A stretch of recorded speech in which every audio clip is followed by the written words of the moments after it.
Silakan. Baiklah, Assalamualaikum warahmatullahi wabarakatuh. Alhamdulillah, Alhamdulillah wa bihi nasta'inu ala umuri dunya wa din. Wassalatu wassalam asrafil anbiya'i wa mursalin wa ala alihi wa sahbihi ajmain. Asyhadu an la ilaha illallah wa asyhadu anna Muhammadan abduhu wa rasuluh. Allahumma sholli ala Muhammad wa ala ali Muhammad. Amma ba'du. Puji dan syukur sudah sepatutnya kita panjatkan kehadirat Allah Subhanahu wa taala atas segala nikmat dan karunia yang senantiasa dicurahkan. Ini kita masih mendapatkan nikmat dan karunia dari Allah Subhanahu wa taala sehingga kita masih bisa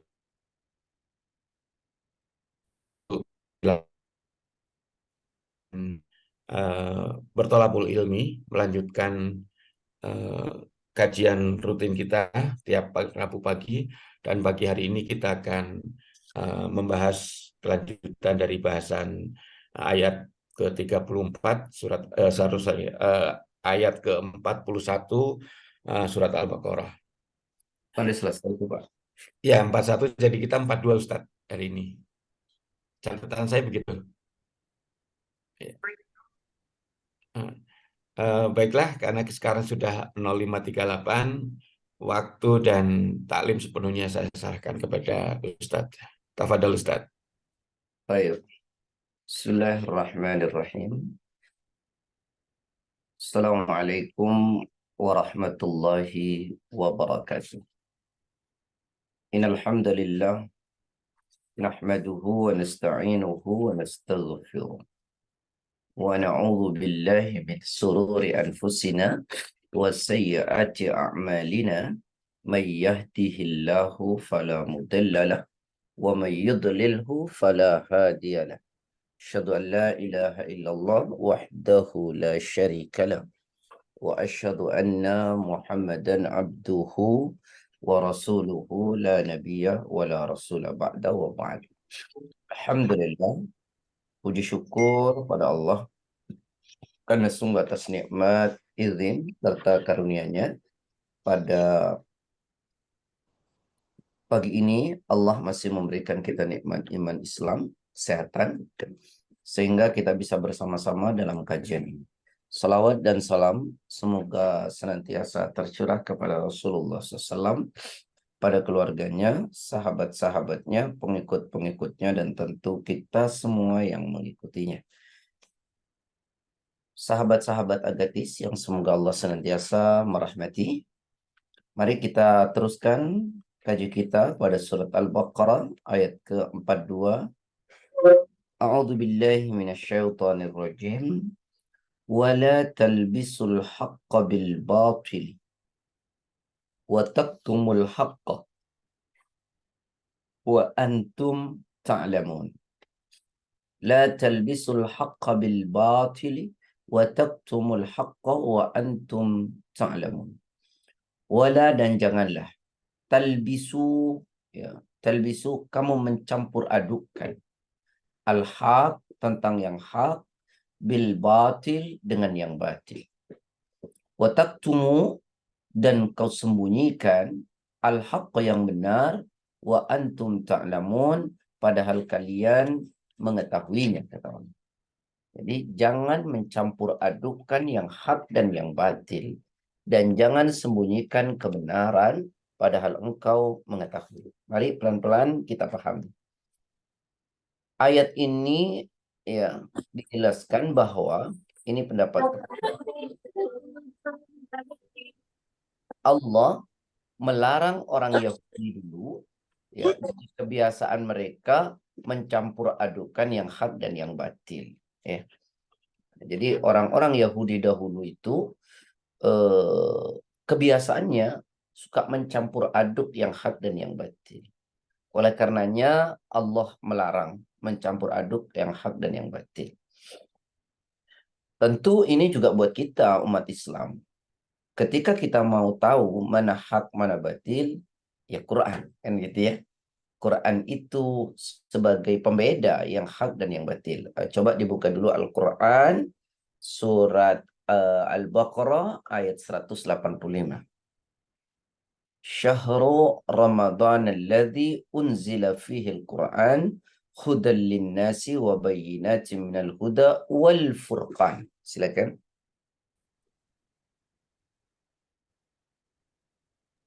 A'udzubillahiminasyaitonirrajim. Bulan Ramadan adalah bulan yang di dalamnya diturunkan Al-Quran sebagai petunjuk bagi manusia dan penjelasan-penjelasan mengenai petunjuk itu dan pembeda antara yang benar dan yang batil. Cukup. Sampai situ, Ustaz. Cukup. Jadi kata Allah, Quran itu fungsinya satu sebagai hudan. Hudan itu petunjuknya. Jadi kalau hidup kita ini mau lurus, maka jalannya adalah dengan Quran. Wabayyinatin, dan penjelasan dalam petunjuk itu, minal huda, dari petunjuk itu, wal furqan. Nah, furqan itu apa? Pembeda antara hak dan yang batil. Jadi ayat ini menjelaskan kepada orang Yahudi bahwa orang Yahudi dulu pada surat tadi 42 kebiasaan mereka mencampur adukan yang hak dan yang batil. Nah, Allah tegaskan jangan. Nah, begitu juga kita umat Islam tentu. Nah, kita sebagai umat Islam untuk tahu mana hak, mana batil, tidak bisa pakai perasaan. Ya, tidak bisa pakai akal. Bahwa hak dan batil itu rujukannya adalah kepada Al-Quran. Ini kata Quran, ini hak, ini batil. Tentu dengan pemahaman para ulama ya. Bagaimana memahami Al-Quran itu menurut pemahaman para ulama. Jadi jelas bahwa kita tidak boleh mencampur aduk yang hak dan yang batil. Apa bahasa kerennya sekarang, Bun? Kulturalisasi ya. Apa namanya itu?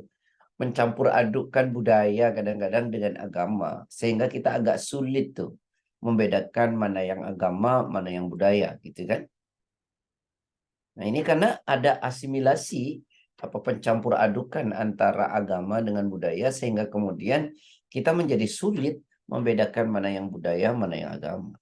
Andaikan budaya itu tidak bertentangan dengan agama, kan nggak ada persoalan. Tetapi kalau kemudian bertentangan dengan agama, kan jadi persoalan. Ya, sebab orang sekarang ini seperti Afwan, beragama itu kayak orang berpolitik. Apa berpolitik itu? Win-win solution kadang-kadang. Padahal dalilnya misalnya, ini mohon maaf saya cuma kasih contoh. Allah sudah larang kita campur aduk yang hak dan yang batil. Tapi kita ini kadang-kadang atas nama budaya, atas nama nggak enak, atas nama ini, itu. Lalu dengan asik kita mencampur aduk tuh antara budaya dengan agama. Bahkan kita kesulitan membedakan mana sebenarnya yang ajaran agama, mana yang budaya. Kalau budayanya tidak bertentangan dengan agama, kita nggak ada masalah. Ya. Tetapi kemudian ketika bertentangan dengan agama kan jadi persoalan. Coba renungkan satu ayat saja dalam Quran pada surah 5 ayat 104.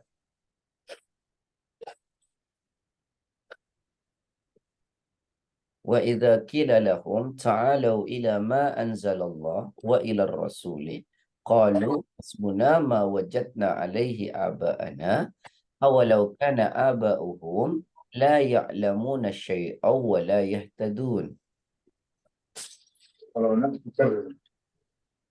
A'udzubillahiminasyaitonirrajim. Dan apabila dikatakan kepada mereka, marilah mengikuti apa yang diturunkan Allah dan mengikuti Rasul. Mereka menjawab, cukuplah bagi kami apa yang kami dapati nenek moyang kami mengerjakannya. Apakah mereka akan mengikuti juga nenek moyang mereka walaupun nenek moyang mereka itu tidak mengetahui apa-apa dan tidak pula mendapat petunjuk? Nah, kalau ini kan sebuah ketegasan nih. Wa idza, dan ketika kila dikatakan lahum kepada mereka, ta'alau, ayo kemari, ila ma anzalallah, mengikuti apa yang diturunkan oleh Allah, yaitu Al-Quran kan. Wa ila rasuli, dan kepada Rasul as-sunnah. Mereka menjawab, hasbuna ma wajadna alaihi abana. Sudahlah, kami cukup mengikuti apa yang kami dapati dari nenek moyang kami. Berarti budaya. Ya, berarti budaya. Jadi Allah suruh ayo ikuti Quran, ayo ikuti sunnah. Mereka jawab, tidaklah, kami cukup mengikuti apa yang kami dapati dari nenek moyang kami. Itu kan kebiasaan tuh maksudnya. Budaya. Ini tegas nih. Sampai Allah bilang, awalau kana abahum la ya'lamun. Sekalipun bapak kalian tidak sekalipun nenek moyang kalian tidak mengetahui sesuatu. Maksudnya itu afwan. Ya karena memang kesempatan dulu belum ngaji ya. Kajian tidak seperti sekarang begitu mudah, bahkan kita tinggal di rumah saja bisa mendengarkan kajian. Kita nggak salahkan nenek moyang kita dulu. Karena memang untuk mengetahui itu nggak gampang. Kajian tidak ada di mana-mana, agak sulit, harus jalan jauh atau hal yang lain lah. Wala yahtadun, dan belum pula mendapat petunjuk. Karena apa? Karena dulu memang afwan, masih animisme, masih Hindu, masih Buddha gitu. Nah, ketika kita sudah tahu, ini loh Quran, ini loh hadis, menurut pahaman ulama yang dijelas dalam kitab-kitabnya, ini loh kayak gini. Tentu kita sebenarnya harus mengambil pembeda jelas gitu. Ya ini agama, ya ini bukan. Gitu. Nah, sekarang ini lahir yang baru. Mohon maaf, seperti arif gitu ya, dan bijaksana. Seperti ya, saya katakan arif dan bijaksana. Ya ini Quran dijalanin, lalu kemudian dicampur dengan budaya. Kalau tadi sekali lagi, tolong jangan berkatakan saya anti budaya. Kalau budayanya sesuai dengan agama, tidak bertentangan kan nggak ada masalah. Tapi kalau kemudian bertentangan kan jadi persoalan. Padahal ayatnya jangan kau campur aduk yang hak dan yang batil. Gitu ya. Dipahami maksud saya? Paham nggak, Bun? Mohon maaf nih, Bun. Ya, Ustaz, kalau saya paham sedikit. Ya. Coba Ya. renungkan kembali Quran surat 2 ayat, kalau nggak salah ayat 170 ya. Surat Al-Baqarah.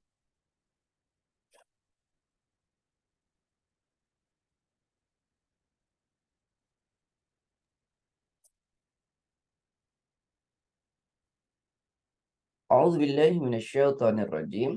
Wa idza qila lahum ittabi'u ma anzalallahu qalu bal nattabi'u ma alfaina alaihi aba'ana awalau kana aba'uhum la ya'qiluna syai'an wa la yahtadun. Monggo.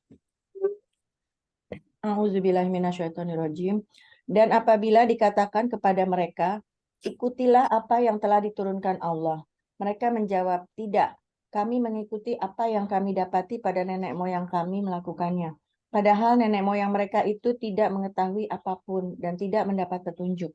Nah, dan ketika dikatakan kepada mereka, ikutilah apa yang diturunkan Allah, Al-Quran ya. Kalau mereka menjawab, bal nattabi'u ma alfaina alaihi aba'ana. Tidak, kami cukup saja mengikuti apa yang kami dapati dari nenek moyang kami. Awalau kana aba'uhum la ya'kiluna syai'an wa la yahtadun. Ya. Apakah mereka akan mengikuti juga walaupun nenek moyang mereka itu tidak mengerti apapun dan tidak mendapat petunjuk. Nah, ini teman-teman sekalian ya, ini jelas pembeda gitu ya antara hak dan batil ya. Sekali lagi tolong jangan mengatakan seolah-olah kita Islam anti budaya, tidak. Selama budaya itu baik dan budaya itu tidak bertentangan dengan agama, nggak ada masalah. Tidak ada masalah ya. Tapi kalau bertentangan dengan agama, itulah fungsinya agama, mengkoreksi kebiasaan yang salah. Nah, sekarang ini seolah-olah dipojokkan, ya, seolah-olah dipojokkan. Jadi agamanya harus menyesuaikan dengan budaya. Nah, itu kan repot. Sesuatu yang mengkoreksi harus menyesuaikan dengan apa yang dikoreksi, ini repot. Saya ukur meja, meterannya harus ikut meja, kan repot ya. Saya mengukur kayu, kayunya harus ikut meteran benernya kan. Bukan meterannya harus ikut kayunya. Itulah. Nah, ini sekarang yang coba digiring-giring ya. Jadi tegas lah ya bahwa Qur'annya sebagai barometer. Mestinya semuanya ikut Qur'an, ikut hadis. Tentu saya mengatakan dengan pemahaman para ulama gitu ya. Bukan kemudian Qur'annya harus ikut keadaan. Itu persoalan. Nggak boleh. Ya, nggak boleh. Nah, ini ayat memang pendek ya, ayat 42 ini, tapi sangat keras, sangat sebenarnya tegas gitu ya, bahwa kata Allah jangan campur aduk loh yang hak dan yang batil ya, jangan campur aduk. Kemudian menurut ulama juga ayat ini memaknai membungkus perkara yang batil dengan perkara yang hak gitu. Membungkus sesuatu yang batil ya, dengan perkara hak. Artinya gini, sesuatu yang batil itu dibungkus seolah-olah adalah kebenaran. Nah, itu tidak boleh juga. Ya. Membungkus sesuatu yang batil seolah-olah adalah sebuah kebenaran. Dan ini yang sering terjadi sekarang. Ya, bahwa perkara salah itu didesain sedemikian rupa, ditampakkan sedemikian rupa sehingga nampak sebuah kebenaran. Nah, sebenarnya sih Al-Qur'an juga sudah menjelaskan itu kan pekerjaan-pekerjaan setan ya. Ya, setan itu menampakkan perkara batil itu dengan seolah-olah adalah sesuatu yang baik gitu ya. Dan kita tahu kan bahwa ada jin beneran, bangsanya jin gitu, ada bangsanya manusia. Ya. Kemudian mendesain, menampakkan sesuatu yang buruk itu seolah-olah sebuah kebenaran. Nah, ini yang dijelaskan oleh Allah dalam surat 15 ayat 39. Monggo.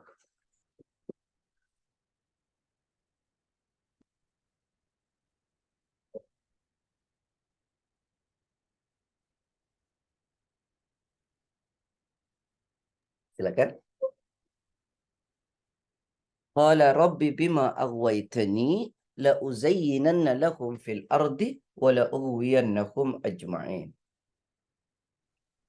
A'udzubillahi minasyaitonirrajim. Ia iblis berkata, Tuhanku, oleh karena engkau telah memutuskan bahwa aku sesat, aku pasti akan jadikan kejahatan terasa indah bagi mereka di bumi, dan aku akan menyesatkan mereka semuanya. Ya. Ini kan membungkus perkara yang batil dengan perkara yang hak. Dan ini pekerjaan setan nih. Makanya dia katakan, Qala rabbi bima aghwaytani, Allah berfirman, ia iblis berkata, Tuhanku, ya, karena engkau telah menyesatkan aku, la uzayyinanna lahum fil ardi, ya, wa la ughwiyannahum ajma'in. Sungguh aku akan menjadikan kejahatan terasa indah bagi mereka di muka bumi. Dan sungguh akan aku menyesatkan mereka semua.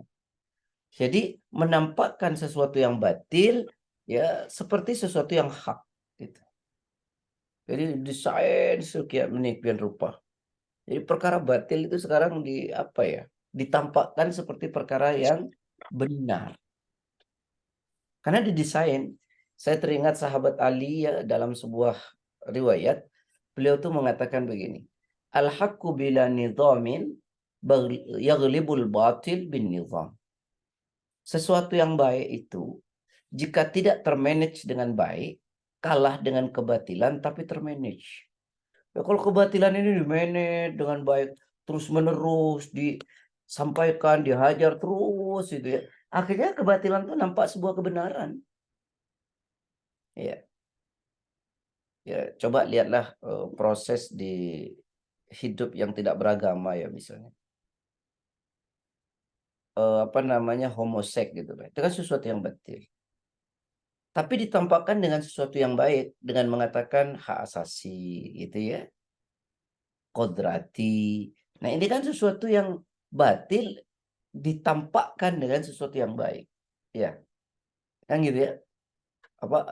Homo, lesbi dibilang hak asasi dan macam-macam gitu. Jadi sesuatu yang batil ditampakkan dengan sesuatu yang baik. Nah, kemudian serta menyembunyikan yang hak dan menonjolkan yang batil. Yang hak itu disembunyikan, yang batil dikoar-koarkan itu. Jadi yang hak itu disembunyiin, yang batil itu terus didengung-dengungkan. Sehingga kemudian yang batil itu terasa menjadi sebuah kebenaran. Yang hak tidak diketahui karena disembunyikan. Nah, itu maksud dari surat Al-Baqarah ayat 42. Ya. Jadi menyembunyikan yang hak dan menonjolkan yang batil. Kalau yang batil ditonjolkan terus-menerus kan lama-lama orang jadi tercekoki. Nah, ini seolah-olah sebuah kebenaran. Ya, kayak gini aja lah pacaran. Itu kan seolah-olah sesuatu yang benar. Lalu kemudian bungkusnya ya untuk saling mengenal. Jangan beli kucing dalam karung. Seperti itu terus-menerus. Jadi kebatilan itu ditonjolkan, kebenaran disembunyikan, ya. Dan ini yang terjadi. Dan kebatilan itu ditampakkan menjadi sebuah kebenaran dengan bahasa dan narasi-narasi ya menurut saya unik lah ya. Ya tadi dengan kata hak asasi lah. Ya, kemudian tadi pacaran untuk saling mengenal lah. Jangan beli kucing dalam karung lah. Terus memang kalau udah kenal ada kejaminan. Banyak tuh yang pacaran 20 tahun, 10 tahun, 3 tahun, nikahnya 3 bulan, 4 bulan. Oh, nenek-nenek kita, kakek-kakek kita dulu, udah ada pacaran. Tapi langgeng-langgeng. Ya. Jadi tidak demikian cara pandang dalam Islam. Jadi jelas nih, Quran mengatakan jangan kau campur aduk yang hak dan yang batil.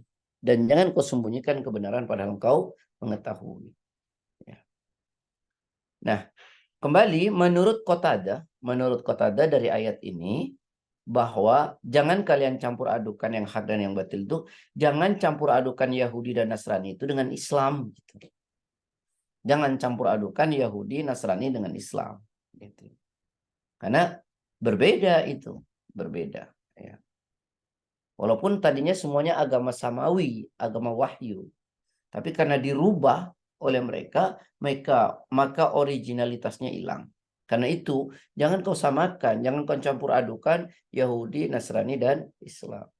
Karena Islam tegas tuh. Dalam surat Al-Fatihah, gimana? Ihdinas siratal mustaqim. Siratal ladzina an'amta alaihim ghairil maghdubi alaihim waladdallin. Monggo. Surat Al-Fatihah. A'udzubillahi minasyaitonirrajim. Dari mana? Dari Idina. Ya, boleh ihdinas siratal mustaqim. Hanya kepada Engkaulah kami menyembah dan hanya kepada Engkaulah kami mohon pertolongan. Tunjukilah kami jalan yang lurus, yaitu jalan orang-orang yang telah Engkau beri nikmat kepadanya, bukan jalan mereka yang dimurkai dan bukan pula jalan mereka yang sesat. Ya. Ya Allah, tunjuki kami ke jalan yang benar. Jalan apa? Siratal ladzina an'amta alaihim. Yaitu jalan orang-orang yang Engkau berikan nikmat. Siapa itu? Minan nabiyyin wasyuhada wassalihin. Yaitu para nabi, para syuhada dan orang-orang soleh. Ghairil maghdub, bukan jalan orang yang Kau murkai. Siapa itu yang dimaksud dimurkai oleh Allah? Yahudi. Ya, Yahudi. Ya, konteksnya apa? Kok mereka dimurkai? Mereka itu ngerti Taurat, ya, tapi mereka nggak mau jalanin. Makanya mereka dimurkai. Sama dengan orang Islam misalnya, ngerti Quran, tapi nggak mau jalanin. Itu.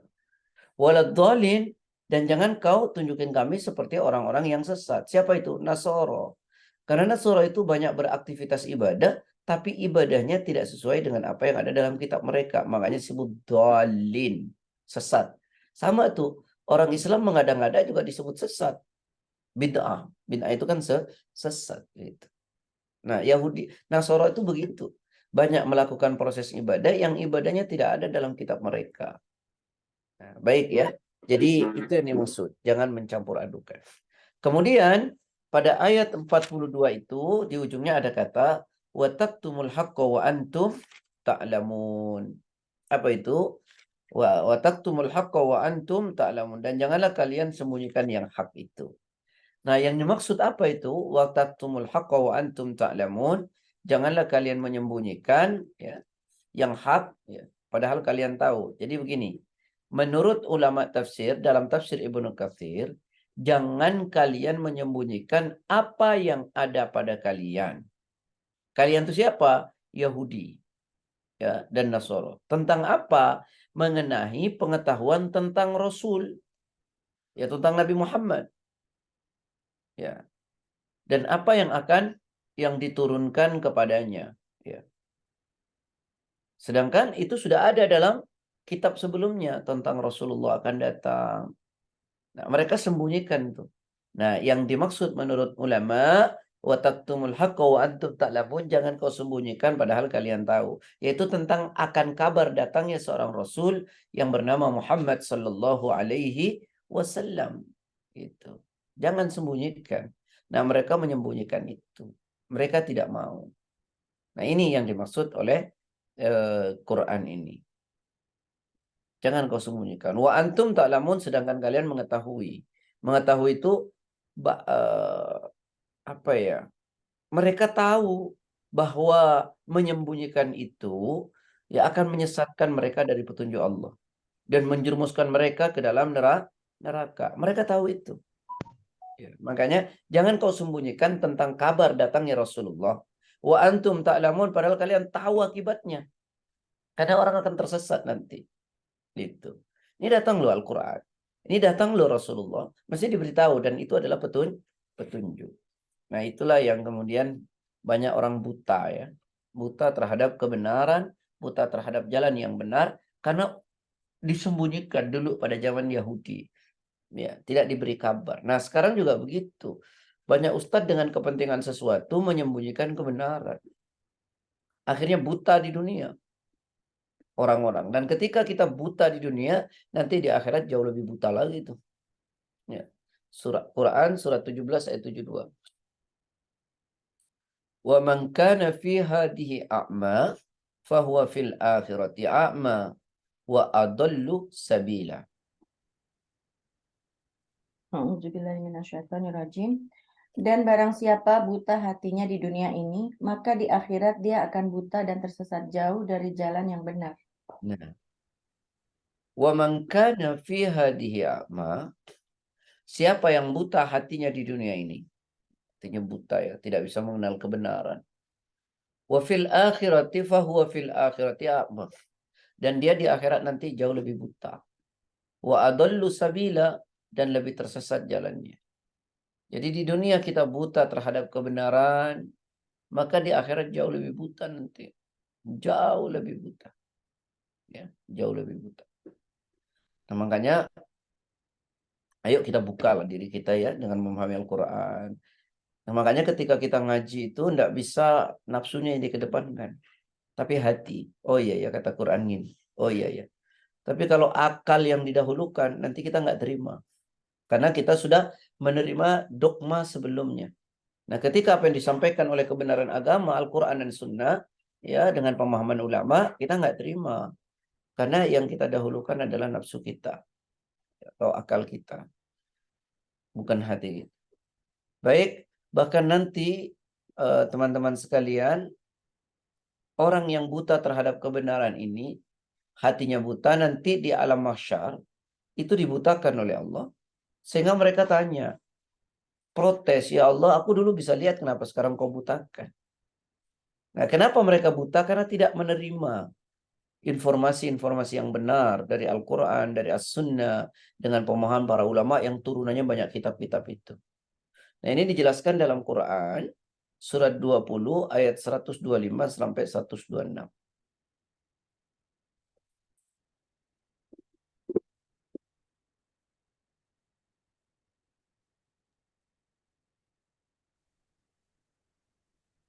Qala Rabbi bima hasyartani a'ma wa qad kuntu basira. Qala kadzalika atatka ayatuna fanasitaha wa kadzalika al-yawma tunsa. A'udzubillahiminasyaitonirrajim. Dia berkata, "Ya Tuhanku, mengapa Engkau kumpulkan aku dalam keadaan buta, padahal dahulu aku dapat melihat?" Dia Allah berfirman, "Demikianlah, dahulu telah datang kepadamu ayat-ayat kami, dan kamu mengabaikannya. Jadi begitu pula pada hari ini kamu diabaikan." Nah, jangan sampai begini. Makanya tadi saya bilang, kalau kita baca Quran, mendengarkan kajian, yang kita buka hati kita. Ya, yang kita buka hati kita. Nanti kalau kita pakai nafsu, karena dogma sebelumnya sudah kita terima, kita nggak bisa terima itu dengan kebenaran Quran. Ya. Qala, dia berkata, Rabbi ya Allah Rabb, lima hasyartani a'ma. Kenapa engkau mengumpulkan aku dalam keadaan buta? Wa qad kuntu basira. Padahal sungguh dahulu aku bisa melihat. Kenapa kau kumpulkan kami di alam mahsyar ini dalam keadaan buta? Padahal dulu kami bisa melihat, ya Allah. Apa jawaban Allah? Qala, Allah berfirman, kadzalika atatka ayatuna fanasitaha wa kadzalikal yauma tunsa. Ya, kata Allah apa? Memang seperti itulah. Ya. Kenapa? Karena sudah datang kepada kalian ayat-ayat kami, Al-Qur'an. Fanasitaha. Ya. Lalu engkau mengabaikan, mendahulukan yang lain, mencampur aduk dan seterusnya. Wa kadzalikal yauma tunsa. Begitu pula pada hari ini engkau akan diabaikan oleh Allah. Karena kau dulu abaikan Quran. Kau nggak mau terima Quran. Kau nggak mau terima itu sunnah. Ya. Kau abaikan itu, maka sekarang ini kau diabaikan. Ya. Makanya yuk buka hati terhadap apa yang disampaikan oleh Quran, As-Sunnah dengan pemahaman para ulama dari kitab-kitab itu ya. Jadi buka hati kita. Kalau enggak nanti repot. Nanti kita kena ayat ini lalu kita dibutakan di alam mahsyar lalu kita protes. Allah jawab, kadzalika ayatuna, yang demikian itu karena telah datang kepada kalian ayat-ayat kami. Fanasitaha, lalu kalian melupakan ayat-ayat kami. Wa kadzalika al-yauma tunsa. Nah, demikian juga hari ini kami akan abaikan kalian. Gitu. Makanya gini, ayo kita selalu ikut petunjuk. Ya, kalau kita ikut petunjuk terus Al-Qur'an, ya, As-Sunnah, sebagaimana ulama-ulama katakan, kita tidak akan pernah tersesat dan kita tidak akan pernah celaka. Selama kita mau berada dalam kebenaran petunjuknya Allah Al-Quran, maka kita tidak akan sesat, kita tidak akan celaka. Quran surat 20 ayat 123.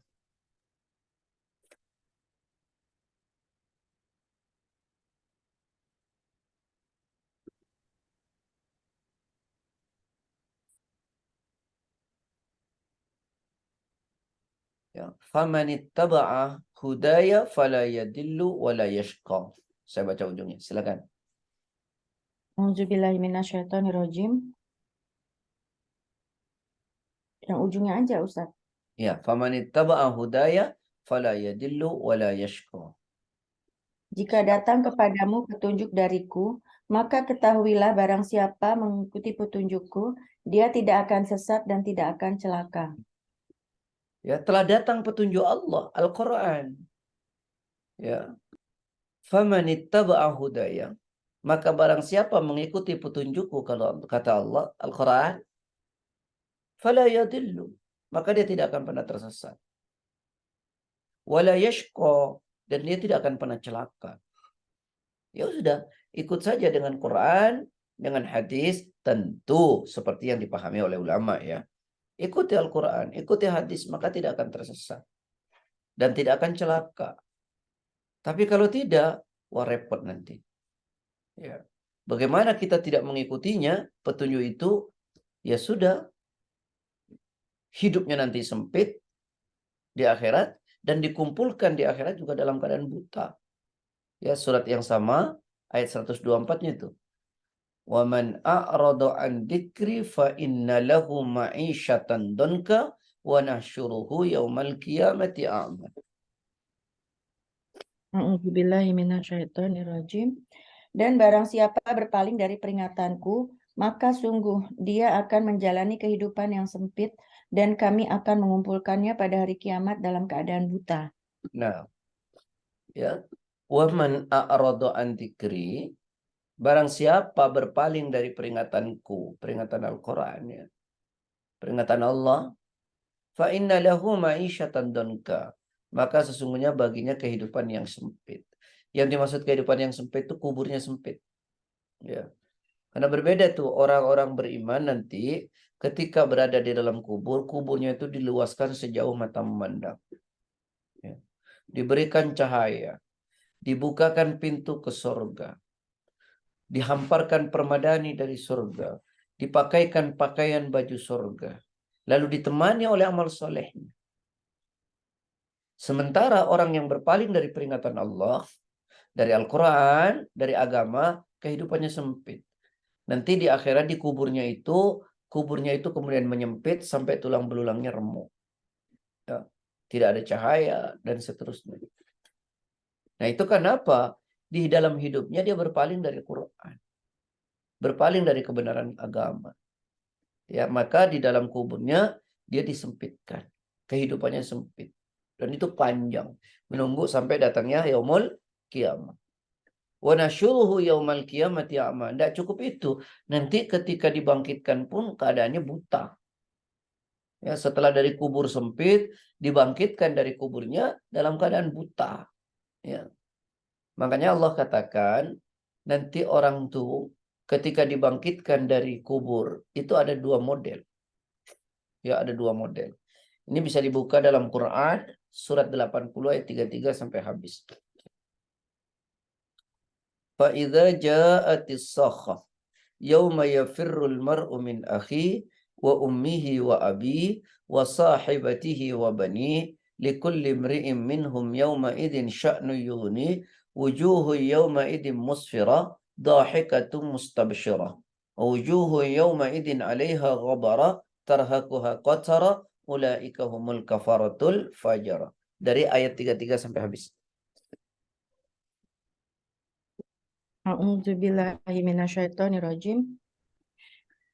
Maka apabila datang suara yang memekakkan tiupan sangkakala yang kedua, pada hari itu manusia lari dari saudaranya, dan dari ibu dan bapaknya, dan dari istri dan anak-anaknya. Setiap orang dari mereka pada hari itu mempunyai urusan yang menyibukkannya. Pada hari itu ada wajah-wajah yang berseri-seri, tertawa dan gembira ria, dan pada hari itu ada pula wajah-wajah yang tertutup debu atau suram, tertutup oleh kegelapan atau ditimpa kehinaan dan kesusahan. Mereka itulah orang-orang kafir yang durhaka. Nah, ada dua kan? Jadi orang dibangkitkan oleh Allah, satu, mereka bahagia, wajahnya berseri-seri. Nah, ada orang yang dibangkitkan, mukanya tertutup debu, kegelapan, kehinaan. Nah, ini ada dua model. Ya, nanti dibangkitkan oleh Allah. Makanya tadi siapa berpaling dari peringatanku, ya maka baginya di kuburnya itu kehidupan yang sempit. Ya, dan nanti di akhirat ketika dikumpulkan di alam mahsyar pun dalam keadaan buta. Ya. Nah, ini keadaannya. Nanti penyesalan itu muncul kalau sudah dikubur. Ya. Dikubur, hidupnya sudah sempit, nggak nyaman. Di situ baru muncul tuh penyesalan-penyesalan luar biasa. Masih ingat nggak ayat kemarin yang saya sampaikan bahwa orang menyesal di kuburnya? Masih ingat nggak, Bun? Ayat kemarin surat 23 ayat 99 sampai 100.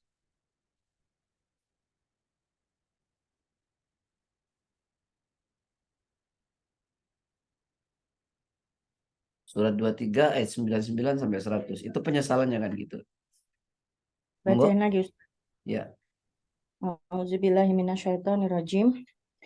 Demikianlah keadaan orang-orang kafir itu, hingga apabila datang kematian kepada seseorang dari mereka, dia berkata, "Ya Tuhanku, kembalikanlah aku ke dunia, agar aku dapat berbuat kebajikan yang telah aku tinggalkan." Sekali-kali tidak, sungguh itu adalah dalih yang diucapkannya saja. Dan di hadapan mereka ada barzakh sampai pada hari mereka dibangkitkan. Itu. Dan kita tidak mau menyesalkan seperti itu. Maka ya jangan berpaling dari peringatan Allah. Ya, apa yang disampaikan Quran. Quran ini pembeda yang hak dan yang batil. Dan kita sudah tahu jangan sembunyikan kebenaran. Ya. Jangan tampakkan kebatilan itu seolah-olah adalah sebuah kebenaran.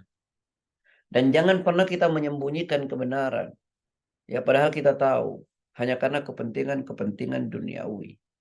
Makanya pada ayat sebelumnya Allah bilang, "Wala tashtaru bi ayati thamanan qalila," ayat 41-nya itu ya. Jangan kau pernah jual ayat Allah itu dengan harga yang murah. Harga yang murah itu apa? Kepentingan duniawi. Ya, harga yang mahal itu kepentingan akhirat. Jangan pernah menjual ayat Allah ini dengan kepentingan dunia. Dunia ini murah sekali. Ya. Jangan hanya karena kepentingan politik, jabatan, nanti perang ayat dan macam-macam. Jangan deh, jangan. Ya, jangan. Baik, ini ayat 42. Sudah dipahami ya? Sekarang naik ke ayat 43. 43. Wa aqimus salata wa atuz zakata warka'u ma'ar raki'in. Ya.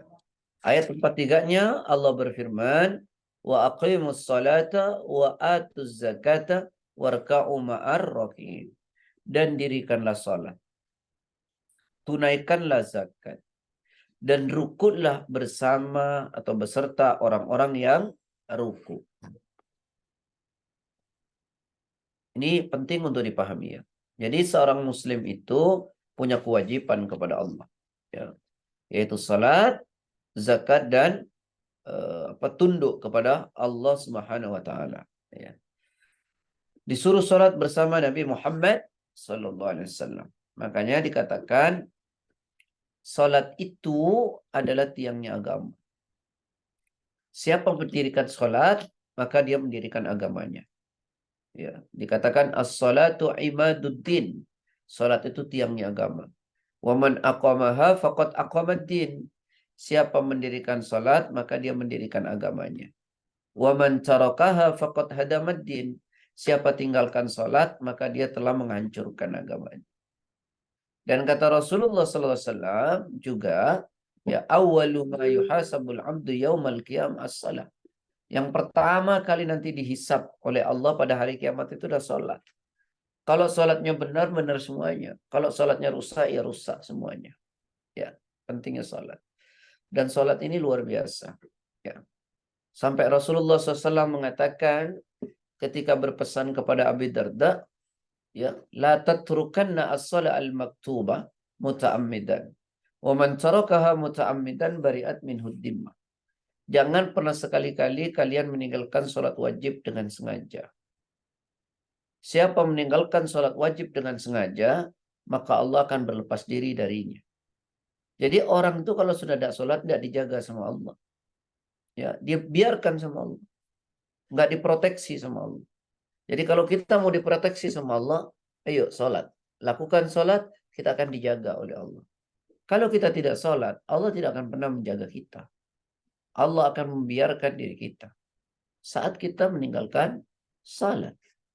Ya. Nah, kemudian juga dikatakan, ya, salat ini apa ya? Membentuk seseorang terhindar dari perbuatan keji dan mungkar. Orang itu kalau salat, maka dia akan dijaga oleh Allah dari perbuatan keji dan mungkar. Salatnya itu yang membentuk dirinya. Makanya kenapa dikatakan salat itu nampak di wajahnya. Ya, tarahum ruk'an sujada yabtaguna fadlan minallahi wa ridwana. Lihatlah mereka senantiasa ruku dan sujud, ya, yang semata-mata mengharap karunia dan keridhaan Allah. Bekas ruku dan sujudnya nampak di wajahnya. Jadi orang yang sujud, orang yang rajin ibadah itu akan terimplementasi dalam ruang kehidupannya. Nah, itu bagi orang-orang yang sholat. Maka kata Allah, dirikan sholat. Bukan ngerjain sholat, dirikan sholat. Kalau ngerjain sholat semua orang bisa. Ya. Kalau mendirikan sholat itu dia satu, menjaga waktu sholatnya. Ya. Kalau sekedar mengerjakan sholat, ya mepet-mepet juga bisa. Tapi mendirikan sholat tidak demikian.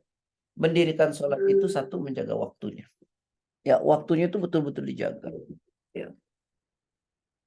Karena orang-orang munafik juga sholat. Tapi waktunya dia tidak peduli. Cuek gitu. Kapan-kapan saja. Makanya mereka malas. Yang dalam Al-Quran surat An-Nisa ayat 142 Allah Ta'ala berfirman tuh. Wa idha qamu ila salati qamu kusala.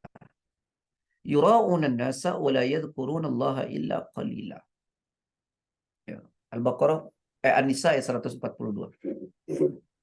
Monggo. Ya, a'udzubillahi minasyaitonirrajim. Sesungguhnya orang munafik itu hendak menipu Allah, tetapi Allah lah yang menipu mereka. Apabila mereka berdiri untuk sholat, mereka lakukan dengan malas. Mereka bermaksud riya, ingin dipuji di hadapan manusia, dan mereka tidak mengingat Allah kecuali sedikit sekali. Jadi mereka tuh sholat, tapi sholatnya malas. Yaitu tidak menjaga waktu. Ya, cuek aja gitu. Nah, itu orang melakukan sholat, bukan mendirikan sholat. Ya. Jadi mendirikan sholat itu yang pertama jaga waktu. Atau sallu kama ra'aitumuni usalli. Sholatlah kalian sebagaimana kalian melihat aku sholat, kata Nabi. Berarti gerakannya tiru, bacaannya tiru. Ya. Nggak boleh sholatnya ngarang sendiri, gerakannya, bacanya ngarang sendiri. Karena itu ada ancaman tuh bagi orang yang sholat. Fawailul lil musallin. Celaka, neraka uel bagi orang yang sholat. Kenapa? Alladzina hum an sholatihim sahun. Yang mereka lalai dalam sholat. Nah, lalai itu kata ulama ada 3. Ya, seperti dikatakan oleh Syekhul Islam Imam Ibnu Taimiyah. Lalai itu adalah terhadap 3 hal. 1, lalai terhadap waktu sholatnya. Ya, waktunya itu cuek dia. Mengulur-ngulur gitu. Itu lalai terhadap waktu. Yang kedua, lalai terhadap apa? Rukun dan syaratnya. Rukun dan syaratnya tidak dipenuhi dengan baik. Syarat sah sholatnya cuek, wudhunya nggak benar, menutup auratnya nggak benar, dan seterusnya. Itu syaratnya. Atau pada rukunnya, takbirnya nggak benar, rukunya nggak benar, sujudnya nggak benar, bacanya nggak benar. Nah, itu lalai. Maka lalai itu terhadap 3 hal. 1, terhadap waktunya. 2, terhadap syarat-syaratnya. Yang kemudian terhadap rukun-rukunnya. Nah, yang ketiga apa? Lalai terhadap tujuannya. Yang semestinya sholat itu dilakukan karena Allah, dia tidak melakukannya karena Allah. Ya. Nah, ini penting. Makanya kata Allah dalam ayat ini 42-nya, dirikan salat. Dirikan salat. Ya. Teman-teman sekalian yang dirahmati oleh Allah. Melupakan salat itu berat sekali.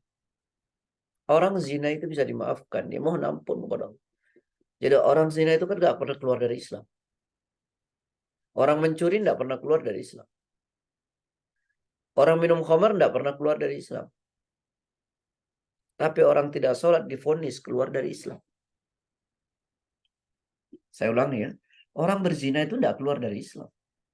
Dosa besar iya. Orang minum khamar dosa besar, tapi tidak keluar dari Islam. Orang mencuri dosa besar, tapi tidak keluar dari Islam. Tapi orang tidak sholat dengan menyengaja, dia keluar dari Islam. Seperti Nabi katakan, man taraka sholat muta'ammidan faqad kafara jiharan. Siapa tinggalkan sholat ya dengan sengaja, maka telah kafir dengan kafir yang sangat jelas. Ya. Orang meninggalkan sholat dengan sengaja, kafir dengan kafir yang sangat jelas. Ya. Makanya di sini aqimus shalah, dirikan salat. Lalu kemudian wa atuz zakah, dan tunaikan zakat. Ya. Zakat ini kan rukun Islam, wajib hukumnya. Sampai Allah bilang ambil dari mereka. Ya, suruh diambil bagi orang yang tidak mau zakat. Coba buka Quran surat 9 ayat 103.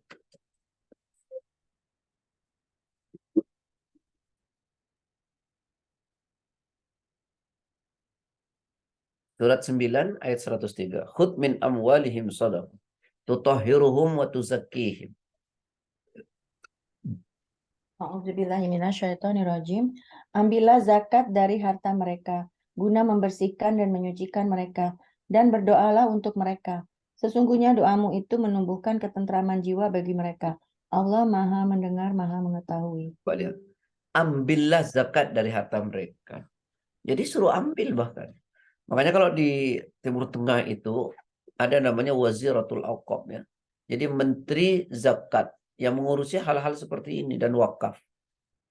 Ya. Jadi suruh ambil. Nah, zakat itu hukumnya wajib. Ya. Makanya kata Allah, dirikan salat, tunaikan zakat. Jadi nggak boleh orang Islam itu pelit, itu nggak boleh. Ya.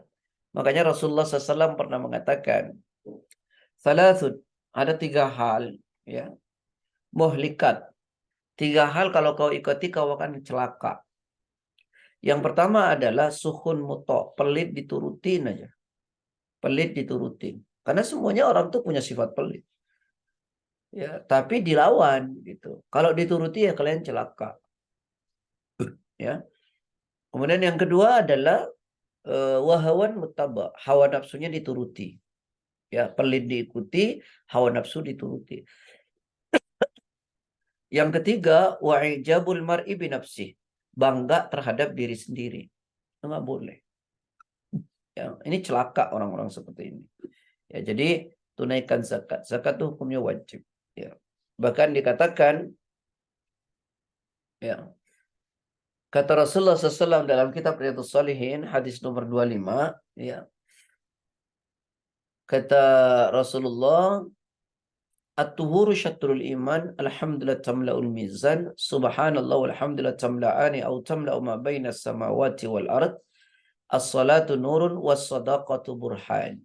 Sedekah, zakat, infak itu adalah bukti keislaman seseorang. Jadi orang itu kalau pelit, sebenarnya orang itu tidak bisa membuktikan dirinya muslim. Karena orang Islam itu buktinya adalah dia tidak pelit. Nah, kalau dia pelit, dia tidak pernah bisa membuktikan bahwa dirinya seorang muslim. Sampai-sampai Rasul pernah mengatakan, khaslatani la tajtami'ani fi mu'minin al-bukhlu wa su'ul khuluq. Ada dua sifat yang tidak pernah boleh ada pada orang yang mengaku dirinya beriman. Yang pertama adalah pelit. Yang kedua tidak punya moral. Ya. Jadi pelit ini musuh dalam Islam. Ya. Musuh dalam Islam. Jadi orang Islam tidak boleh pelit. Sampai-sampai Quran itu pernah mengatakan, kalau Anda mengaku orang bertakwa, maka ciri orang bertakwa itu, ya, ada 3 dalam ayat ini, surat 3 ayat 134. Ini ciri orang bertakwa. Alladzina yunfikuna fis sarra'i wad dharra'i wal kadhimina al ghaidha wal 'afina 'anil nasi wallahu yuhibbul muhsinin. Ini cirinya orang bertakwa. Apa itu ciri orang bertakwa? Kata Allah satu, alladzina yunfikuna fis sarra wad dharra. Orang yang mau menafkahkan hartanya baik lapang maupun sempit. Jadi nggak pelit. Itu orang bertakwa namanya. Kalau ada orang bertakwa pelit, dia tidak pernah bisa membuktikan dirinya bertakwa. Yang kedua adalah wal kadhiminal ghaid. Orang bertakwa itu pandai menahan emosi. Ya. Yang ketiga adalah wal 'afina 'anil nas. Orang bertakwa itu pemaaf. Jadi kembali teman-teman sekalian, dalam ayat 42 ini Allah berfirman, ya, kata Allah, dirikan sholat. Ayo dirikan sholat, jaga waktu, jaga syaratnya, jaga rukunnya, jaga tujuannya. Ya, waktunya mesti yang tepat, kemudian syarat-syaratnya dipenuhi dengan baik, rukun-rukunnya dilakukan dengan baik, lalu tujuannya bersih karena Allah. Nah, itu mendirikan sholat. Lalu kemudian wa'atuz zakat, tunaikan zakat. Zakat ini kewajiban, ya. Ketika kita tidak mau berzakat, kita akan celaka. Sebagaimana Rasul mengatakan, orang itu akan hancur ya ketika pelit dituruti. Ya. Kemudian warka'u marrokin, merukuklah bersama orang-orang yang ruku. Maksudnya lakukan ibadah itu bersama orang-orang mukmin, bersama Rasulullah Shallallahu Alaihi Wasallam. Ya. Kata ulama, jadilah kalian bersama orang-orang mukmin dalam berbagai ibadah dan amal kebaikan mereka. Ya. Nah, ini pesan dari Quran surat Al-Baqarah ayat ke-43. Ya, silakan akhi, besok ayat 44. Makasih Ustadz. Alhamdulillah kita sudah membahas 2 ayat pada pagi hari ini, 42 dan 43 dari surat Al-Baqarah. Selanjutnya kita buka waktu untuk tanya jawab. Silakan kalau ada yang tidak jelas atau menanyakan hal yang lain, mumpung kita ada bersama Ustadz Wahid Rahman. Saya persilahkan. Ya, Ustadz mau tanya. Bentar. Itu tadi yang surat 42-nya ya Ustadz. Kalau ada perusahaan-perusahaan multinasional yang terang-terangan bahkan membuat statement mendukung LGBT, sementara perusahaan-perusahaan itu memproduksi produk yang banyak digunakan sehari-hari oleh masyarakat di Indonesia. Nah, bagaimana sikap kita terhadap perusahaan itu ya, dan juga terhadap produk-produknya? Ada sebagian yang pernah menyarankan untuk memboikot produk tersebut, tapi karena itu memang dibutuhkan dan harganya relatif terjangkau, jadi tetap banyak orang yang pakai. Nah, apakah kalau yang pakai produk-produk dari mereka yang jelas-jelas mendukung LGBT itu, apakah sama juga mereka mendukung pemahaman perusahaan tersebut? Gimana? Ya, tidak demikian ya. Perkara produknya halal, selama produknya halal, itu nggak ada masalah. Ya, kita pakai selama produknya halal, nggak ada masalah. Tapi kalau kita ada pilihan yang lain, pilih yang lain. Kalau tidak ada pilihan, nggak ada masalah. Selama produk itu halal, ya. Selama produk itu halal. Nah, kita sebenarnya orang yang sering mengatakan boikot begitu tuh, coba deh jujur lah ya. Karena kita umat Islam ini mengkritik itu tidak bisa membuat tandingan. Mestinya kita membuat solusi. Ya, kita tidak suka dengan ini, kita produk dong, gitu ya. Kita produksi hal itu. Nah, kita belum bisa. Coba kita mau bilang apa sekarang? Kalau itu diharamkan, tidak bisa. Coba lihat deh dari tubuh kita dari ujung ke ujung. Ya kan? Kacamata kita ini dari siapa nih? Buatan mana? Nggak ngerti saya. Jam kita ini, ya, handphone kita, baju kita, sepatu kita, semuanya bisa kita nggak pakai apa-apa nanti. Tidak sampai ke tingkat haram. Tapi kalau ada pilihan, pilihlah yang lain, gitu ya. Tapi kalau tidak ada pilihan, maka nggak ada masalah. Ya, nggak ada masalah. Selama produknya tidak produk haram. Produknya halal ya pakai. Nah, cuma kalau ada pilihan ya pilih yang lain. Begitu ya, Bun. Wallahu a'lam. Cukup, Balita. Ya, ya. Artinya kita membedakan sikap terhadap produknya dengan sikap terhadap ownernya ya, terhadap sikap dari ownernya itu. Beda-beda. Betul. Pokoknya selama Ya. produknya halal, ya nggak ada masalah. Tapi kalau ada pilihan yang lain, pilih yang lain. Kalau tidak ada, ya nggak ada masalah. Halal itu, jangan sampai diharamkan. Karena menghalalkan yang haram itu nggak boleh, dan mengharamkan yang halal juga nggak boleh. Gitu ya. Allahu a'lam. Oke. Iya, syukur. Ya, terima kasih Ustaz. Mungkin ada yang lain yang ingin bertanya, silakan. Saya pikir ayat 42 memang cukup menarik. Assalamualaikum. Waalaikumsalam warahmatullahi wabarakatuh. Silakan langsung. Halo tadi, siapa? Maaf, saya belum bisa lihat malah tadi siapa yang tanya. Silakan.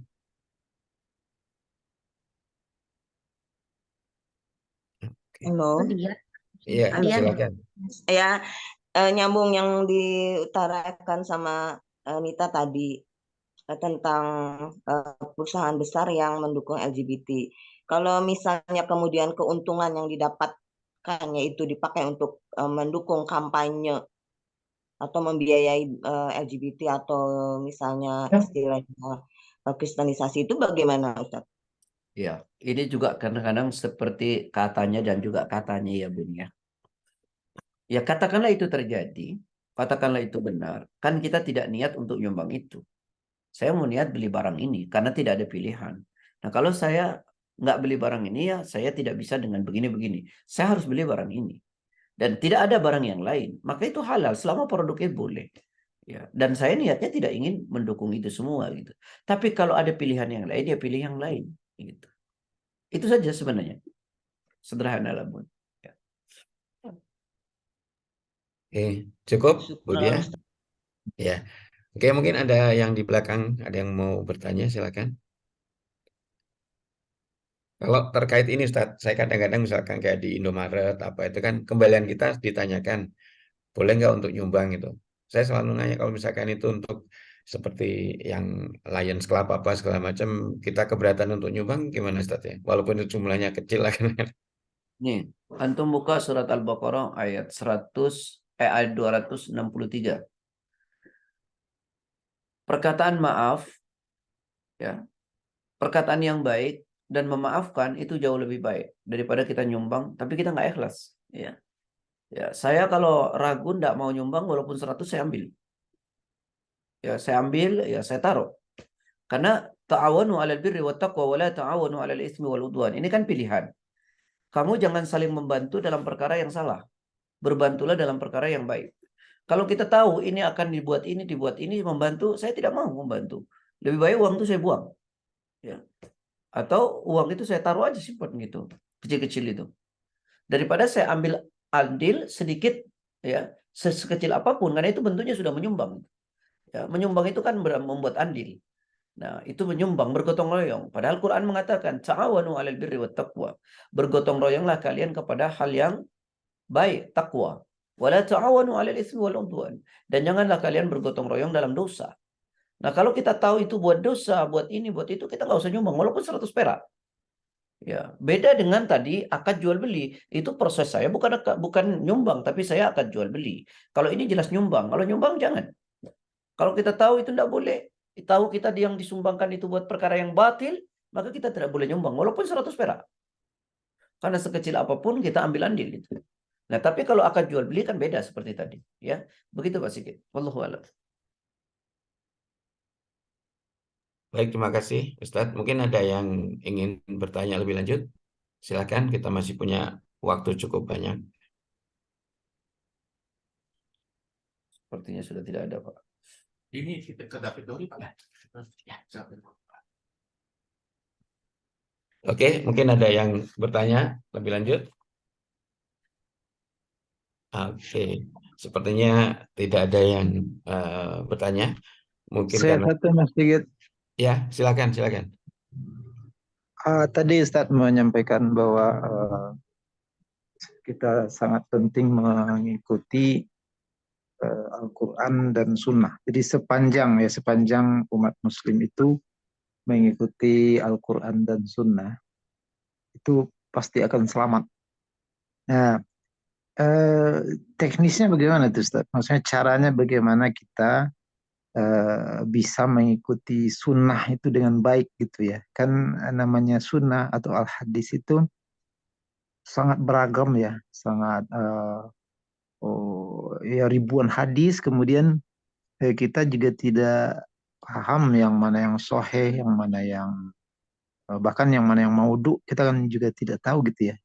Baik, ya udah kita amalkan aja gitu. Nah itu bagaimana caranya agar kita bisa benar-benar gitu ngikutin hadis atau ngikutin Al-Quran dan Sunnah itu dengan benar. Terima kasih Ustaz. Baik. Tadi Ana sampaikan, yuk ikut Quran, ikut hadis dengan pemahaman para ulama. Nah, itu sudah dipahamkan oleh para ulama melalui para kitab-kitabnya itu. Dengan kitab-kitabnya itulah kita kemudian mengikutinya. Jadi begini, kalau ulama nyuruh begini, lalu ulama itu mengandalkan nih sandaran hukum ayatnya ini, sandarkan hadisnya ini, kita ikuti. Tapi kalau kita disuruh, tapi tidak ada sandarannya, kita nggak perlu mengikutinya. Ya, jadi mengikuti Quran dan hadis dengan pemahaman para ulama. Dan zaman sekarang kita begitu mudah ya untuk mengetahui itu. Ya, untuk mengetahui itu. Dan kita bisa dengan sangat mudah sekarang mengetahui hadis sahih dan tidak sahih. Karena sudah ditakhrij ya, sudah ditakhrij oleh para ulama. Ya, tinggal kita mau ikut aja atau tidak. Ya, teknisnya ya mengikuti para ulama dengan kitab-kitabnya itu, Pak. Ya, dengan kitab-kitabnya. Nanti kemudian ada persoalan pada ulama itu ya, persoalan dia pertanggungjawabannya di hadapan Allah. Dan kita sudah berniat untuk mengikuti sunnah dengan baik. Ya. Jadi dengan mengaji seperti ini kita akan tahu sebenarnya. Alangkah baiknya memang jika ini dikombinasi nanti dengan mempelajari sunnah gitu. Yang mempelajari sunnah, ayat dan sunnah. Atau bisa diselang-seling gitu ya. Sehingga kita tahu nanti ya yang harus kita ikuti. Seperti apa sunnah itu. Sebenarnya sih saya sering share tuh. Kalau hari Senin itu saya mempelajari hadis tuh. Menyampaikan hadis-hadis. Setiap hari Senin jam 1. Ya. Sampai jam 2:30. Tapi kan kalau Bapak Ibu masih bekerja ya, mohon maaf ya. Jadi begini Pak, sederhananya. Mengikuti Al-Quran, mengikuti As-Sunnah dengan pemahaman para ulama, karena kita tidak bisa memahami sendiri. Ya. Tapi kalau sudah ulama, misalnya ada orang menyuruh begini, tapi dia tidak bisa menampilkan hujjah dalilnya bahwa ini sesuai dengan Quran dan Sunnah, kita nggak perlu ikuti. Ya, ketika dia mengatakan ini loh kita ikuti, menurut ulama begini, ini dalil-dalilnya, ini Qurannya, ini hadisnya, ini pendapat para sahabat begini, mari kita ikuti. Kalau tidak kita nggak usah mengikutinya. Sederhana sekali sebenarnya. Begitu ya Pak, mohon maaf karena ini sangat terbatas, jadi pemahamannya begitu. Wallahu a'lam. Ya, memang setiap Senin, insya Allah saya selalu share WA dari Ustadz, kajian mengenai Riyadhus Shalihin di Majelis Taklim Qalbun Salim. Saya pikir memang sayang sekali saya ikutin karena waktunya jam 1 siang. Tapi biasanya Bu Dasa ini rajin ngikutin dan sering share juga ringkasannya di grup. Mungkin sekali lagi masih ada yang mau ditanya. Bapak tadi mau lagi coba. Gimana Pak? Oke. Pak Yanefri, silakan.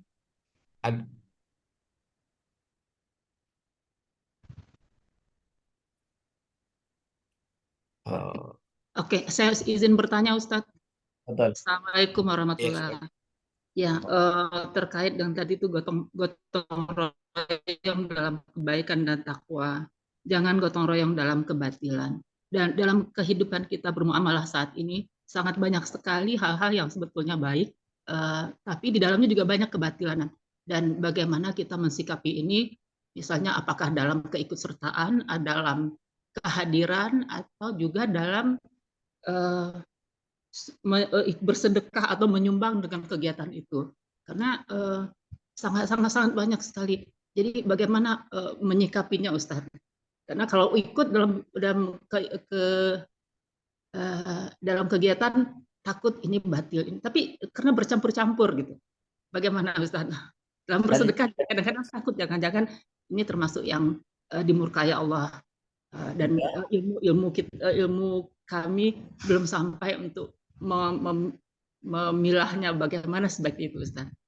Tadi sudah disampaikan pada ayat 42-nya. Kalau itu bercampur hak yang batil, kita jauhi. Kita nggak boleh. Itu bercampurnya antara hak dan yang batil, pada satu hal itu, maka kita jauhi. Jangan kita lakukan dan jangan kita dekati itu. Ya. Kalau misalnya kita tidak bisa sama sekali, maka pilihlah mudaratnya yang paling kecil. Ya. Tapi kalau kita bisa, jauhi perkara itu, jauhi.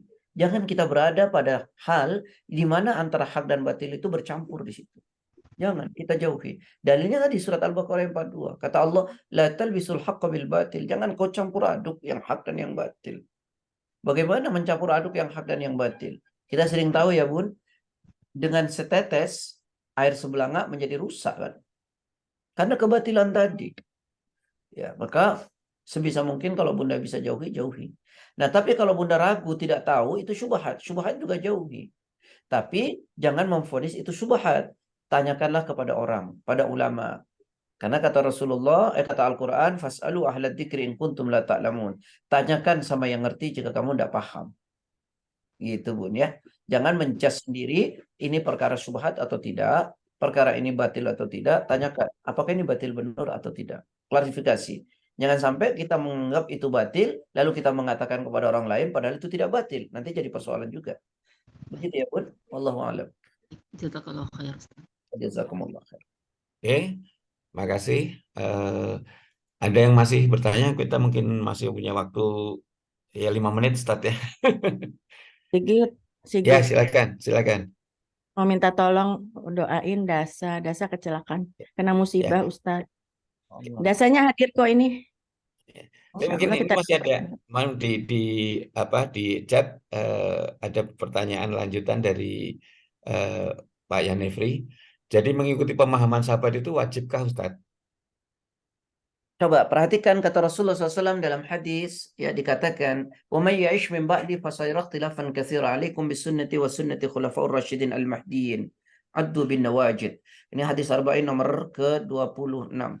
Kata Rasulullah 28. Kata Rasulullah SAW, hadis dari Abi Naji Al-Irbad bin Syariah, siapa yang hidup setelah aku nanti banyak berselisih. Maka karena itu kata Nabi, ikutilah sunnahku dan sunnah khulafaur rasyidin. Sunnah khulafaur rasyidin. Apa sunnah khulafaur rasyidin itu? Para sahabat, ya, yang mendapatkan petunjuk. Lalu kemudian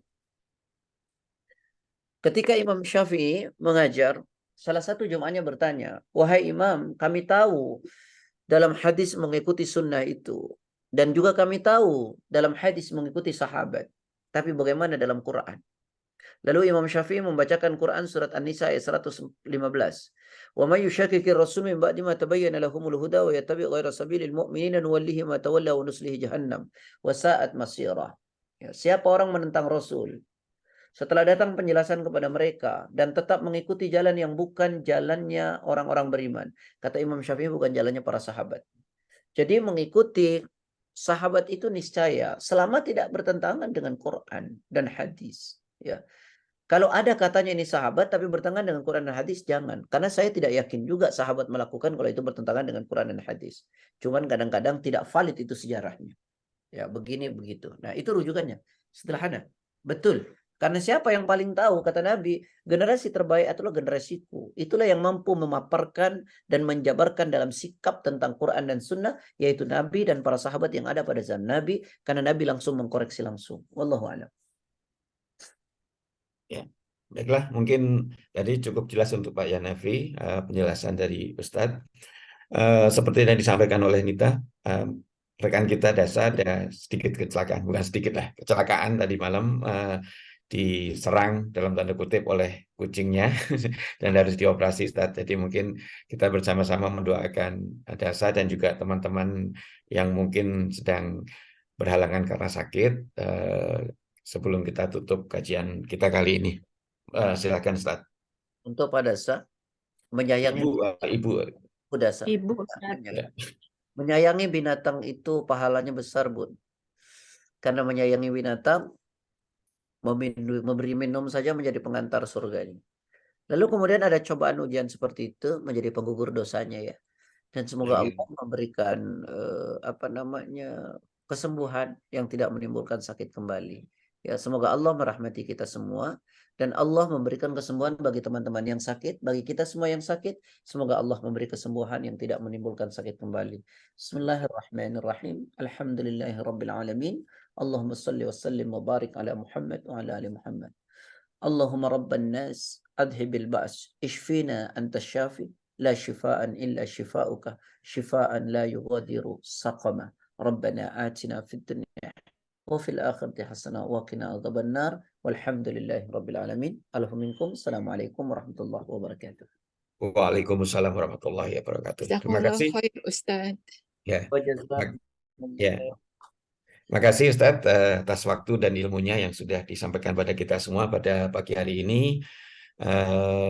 Sekali lagi saya sampaikan terima kasih pada Ustadz dan juga kepada Mbak Nani yang sudah memberikan fasilitas Zoom, juga tayangan ayat-ayat suci Al-Quran tadi, juga pada Mbak Nita yang sudah membacakan terjemahannya, dan juga pada Mbak Dasa yang akan membuat catatan, serta Om Ariesta yang sudah merekam kajian kita pada hari ini dan juga akan segera menguploadnya. Baiklah, kita tutup kajian kali ini. Saya mohon maaf apabila ada yang tidak berkenan. Kita tutup bersama-sama dengan membaca doa kafaratul majelis. Subhanakallah wa bihamdika asyhadu an la ilaha illa anta astaghfiruka wa atubu ilaik. Assalamualaikum warahmatullahi wabarakatuh.